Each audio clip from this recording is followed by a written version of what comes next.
You're listening to Policy Currents, a weekly podcast from RAND. I'm Deanna Lee.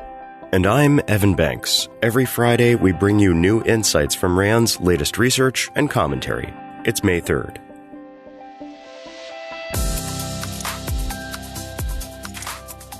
History is full of great powers that hit a peak, then stagnate, and eventually decline. Habsburg Spain, the Ottoman and Austro-Hungarian empires, and the Soviet Union are just a few examples of powers that declined from a peak of global influence and never recovered. In fact, only a few countries have been able to recover after experiencing such a decline. A RAND report published this week details why the United States may be in the midst of its own decline, and what it would take to defy the historical odds and recover. To start, America faces considerable challenges from within: slowing productivity, an aging population, political polarization, and an increasingly poisoned information environment. It also faces immense threats from the outside, including a direct challenge from China and declining deference to U.S. power among dozens of developing nations. Can the United States address these issues and reclaim its national standing? In one sense, the study authors say, the country is poised to do so. America has a proven capacity for resilience, strong industrial and scientific foundations, and a rich reservoir of social actors capable of conducting reform. However, it's unclear whether the nation will confront the threats it faces with the solidarity, understanding, and commitment necessary for national renewal. This new report is part of a larger RAND project led by senior political scientist Michael Mazar. Other publications have laid the groundwork for understanding national competitiveness, that is, why countries succeed or fail, considered how U.S. views on what makes for a successful society contrast with those of America's chief rivals, China and Russia, and explored what success or failure look like in the context of a great power rivalry. You can find all these studies at RAND.org. Russia's President Vladimir Putin falsely claims that the West aims to, quote, dismember and plunder his country. In fact, Putin's paranoia and evil intent is so great that he ridiculed U.S. warnings of an imminent terrorist attack. And days later, ISIS-K killed more than 100 people at a concert in Moscow. By accusing the West of plotting against Russia, Putin likely hopes to distract Russian citizens from Russia's own flawed actions. But according to RAND's William Courtney and Philip Vasilevsky of the Foreign Policy Research Institute, if the Kremlin wants to identify the party responsible for Russia's struggles, then, quote, it need only look in a mirror. For example, Moscow has adopted populist self-sufficiency policies that deny Russia the benefits of international trade and investment, weakening its economy. Further, the war in Ukraine has had devastating effects on the Russian people. Life expectancy of Russian men has fallen to 64 years. Russia's war has also stirred great internal unrest, with many Russians condemning Moscow's actions and calling for soldiers to return home. These harms are all self-inflicted, not the result of Western actions. Further, the West is not calling for regime change in Russia as Putin may claim. And, according to Courtney and Vasilevsky, even if regime change were the goal, the West could advance this simply by continuing to do more of what it's already doing: help Ukraine expel Russian aggressors, strengthen Western alliances, and promote respect in Russia for human rights and political liberties. Whether it's unlocking a smartphone, paying for coffee, or boarding an airplane, you're probably used to trading your identifying information by displaying your face or providing a fingerprint to get something you need. In the digital age, these trade-offs are all but required to simply function in society. But as AI tools increasingly take charge of decision-making in our daily lives, people could be forced to give up too much of who they are.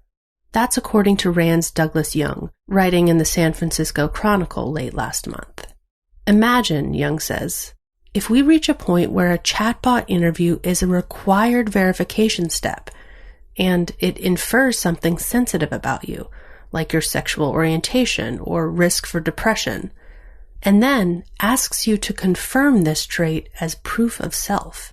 Or what if government programs that use risk prediction algorithms and facial recognition to safeguard travel try using AI that forces travelers to disclose something deeply personal, or risk being turned away from somewhere they want or even need to go?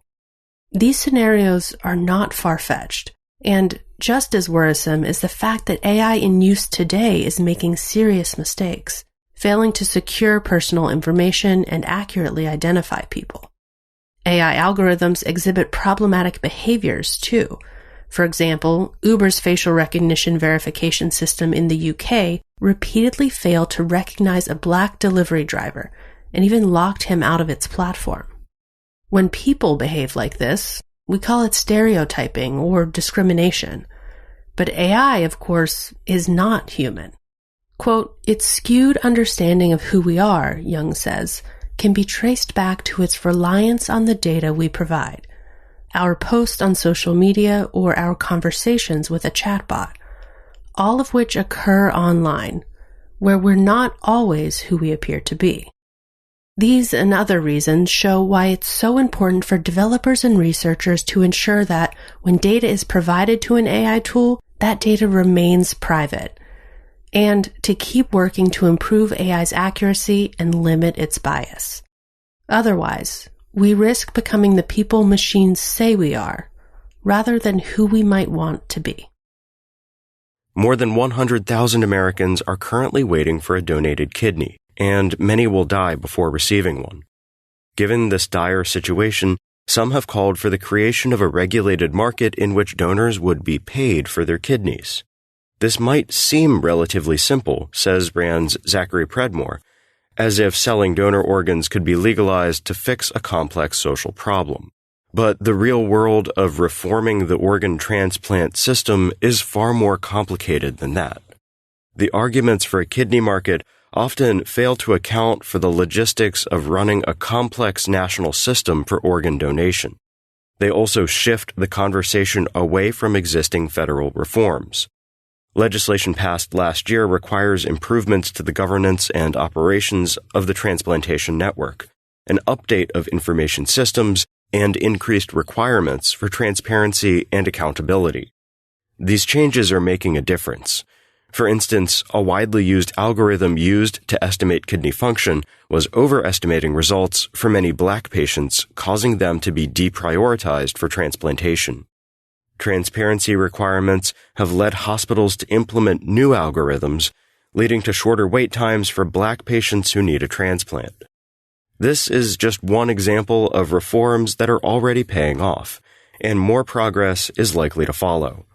This is why, Predmore says, we should not look to, quote, quick fixes that may or may not actually improve the system. Instead, the focus needs to continue to build off of what we already have. That remains the best route to ensure that everyone who needs a kidney gets one. There are growing concerns that China could use military force against Taiwan. If such a scenario played out, then how might Beijing use disinformation to support its goals? According to RAND's Scott Harold, China would create targeted communications for different audiences.